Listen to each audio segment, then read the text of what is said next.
We're Youth for Change, a group of volunteers and activists from 3 continents and 5 countries.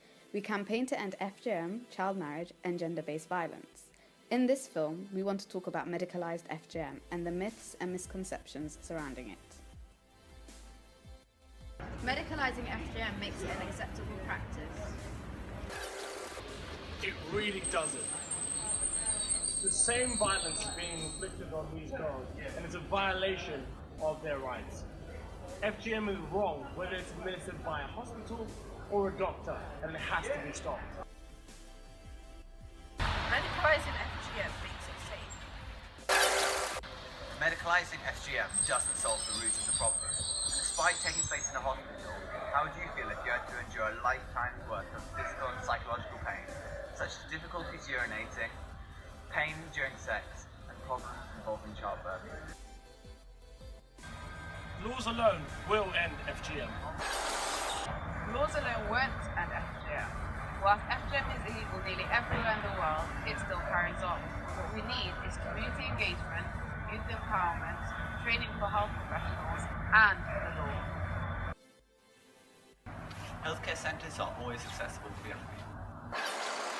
This isn't always the case. Many healthcare centres aren't designed for young people or designed with young people.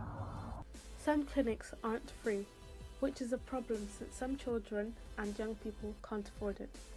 Some only open during school hours, which means it is often inaccessible to students. And some clinics expect you to come to them, but young people often can't. The taboo can be too strong. We need health workers to reach out, to go into communities and to talk to us. We also need youth-friendly health clinics designed by us. FGM is a cultural practice, and young people shouldn't challenge it. The effects of FGM last a lifetime rather than a day. Social norms can be modified over time, whereas permanent physical damages last forever.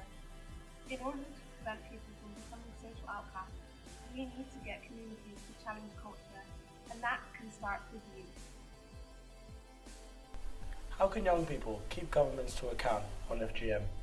But we want young people to speak out, to tell your leaders and your bosses and your governments and ministers like me what works and what doesn't work.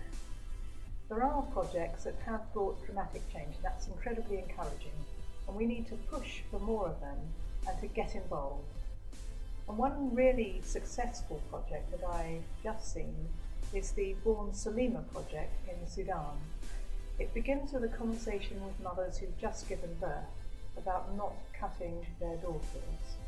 And at one hospital that I visited in Khartoum, they have about 600 births a month there, and about 75% of the mothers have agreed not to cut their daughters. And the name Salima in Arabic means born whole. And that's how their daughters are, and that's how we want them to continue. You can start a newspaper, or a blog, or a radio show. You can also do surveys and petitions. You can initiate debates and discussions in class. You can start something in your school, your church, the mosque, or anywhere you work in. Talk about it to young people, start debates, and get people doing the same. This is a youth issue. It happens to young people, and young people need to take a part.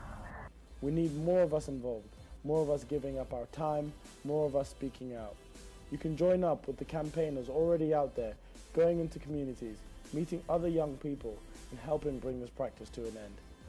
We can be the generation that sees FGM end if we work towards it and work together.